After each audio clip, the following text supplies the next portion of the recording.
Friends, അങ്ങനെ തലേ ദിവസം നമ്മൾ വെള്ളത്തിൽ കുതിർത്ത് വെച്ച അരി അരച്ച് വെച്ചു കേട്ടോ.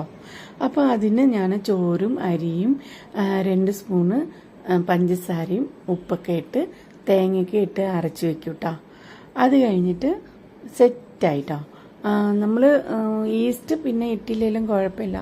നമുക്ക് തലേ ദിവസം നേരത്തെ ഉണ്ടായിരുന്ന മാവ് ഉണ്ടായിരുന്നെങ്കിൽ അത് ഇട്ടാലും മതി കേട്ടോ. അല്ലെങ്കിൽ ഭയങ്കരമായിട്ട് പുളിയാവും. അങ്ങനെ അരച്ച് വെച്ച് സെറ്റായി. അത് കഴിഞ്ഞ് ഞാൻ രാവിലെ ആട്ടോ ഉപ്പ് ഇടുള്ളൂ, അല്ലെങ്കിൽ ഭയങ്കരമായിട്ട് പുളിയാവും. അങ്ങനെ ചായയൊക്കെ കുടിച്ച് അങ്ങനെ ബ്രേക്ക്ഫാസ്റ്റ് ഉണ്ടാക്കാനുള്ള ഓരോ പരിപാടി തുടങ്ങും കേട്ടോ. അപ്പോൾ തേങ്ങയൊക്കെ രാവിലെ അരച്ചിടുള്ളൂ. അങ്ങനെ രാവിലെ തേങ്ങയൊക്കെ അരച്ചിട്ട് നന്നായിട്ട് പുളിച്ചിട്ടുണ്ടായിരുന്നു കേട്ടോ മാവ്. അങ്ങനെ വേഗം പുളി കൂടാതിരിക്കാൻ വേണ്ടിയിട്ട് വേഗം ഞാൻ ചുട്ടെടുത്തുട്ടോ. അത് കഴിഞ്ഞ് കറിക്കുള്ള പരിപാടി നോക്കി. അങ്ങനെ ഗ്രീൻ പീസും കൂടി ഉണ്ടായിരുന്നെങ്കിൽ നല്ലതായിരുന്നു. അതില്ലാത്തത് കൊണ്ട് പിന്നെ ഉള്ളത് കൊണ്ട് ഉണ്ടാക്കിട്ടോ. അപ്പം ക്യാരറ്റും പിന്നെ ഉരുളക്കിഴങ്ങും ഇതെല്ലാം കൂടി അരിഞ്ഞ് അങ്ങനെ വേവിക്കാൻ വെച്ചിട്ടോ.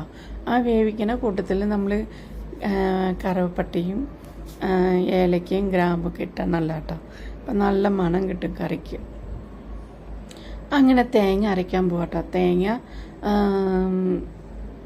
പച്ചമുളകും പെരുംജീരകവും ഇതെല്ലാം ഇട്ട് അങ്ങനെ അരച്ചെടുത്തുട്ടാ.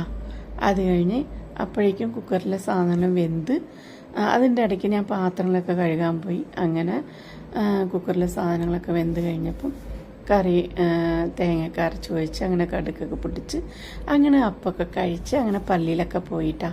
അത് കഴിഞ്ഞ് ഞാൻ റീലെടുക്കാനൊക്കെ പോയേ. അത് കഴിഞ്ഞ് പിന്നെ ഒരു പാവയ്ക്ക ഇരിക്കുന്നുണ്ടായിരുന്നു കേട്ടോ. അപ്പോൾ ആ പാവയ്ക്ക കയ്പ്പ് പോകാൻ വേണ്ടിയിട്ട് ഞാൻ കുറച്ച് വെള്ളത്തിൽ ഇങ്ങനെ ചൂടുവെള്ളത്തിൽ ഇട്ട് തിളപ്പിച്ചെടുത്ത് ഊറ്റിട്ടോ. അത് കഴിഞ്ഞിട്ട് സവോള 2 എണ്ണം ഇട്ടിട്ടോ. അങ്ങനെയാകുമ്പോൾ നമുക്ക് പാവയ്ക്കൊക്കെ കയ്പ്പുണ്ടാവില്ല.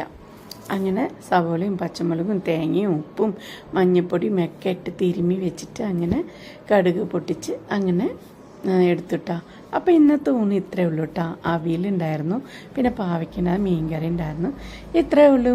അപ്പോൾ എല്ലാവരും എൻ്റെ വീഡിയോ കാണുന്നവരെല്ലാവരും ലൈക്ക് ചെയ്യണം, സബ് ചെയ്യണം, കമൻറ്റ് ചെയ്യാൻ മറക്കരുത് കേട്ടോ. നിങ്ങളുടെ വിലയേറെ അഭിപ്രായം പറയണേ.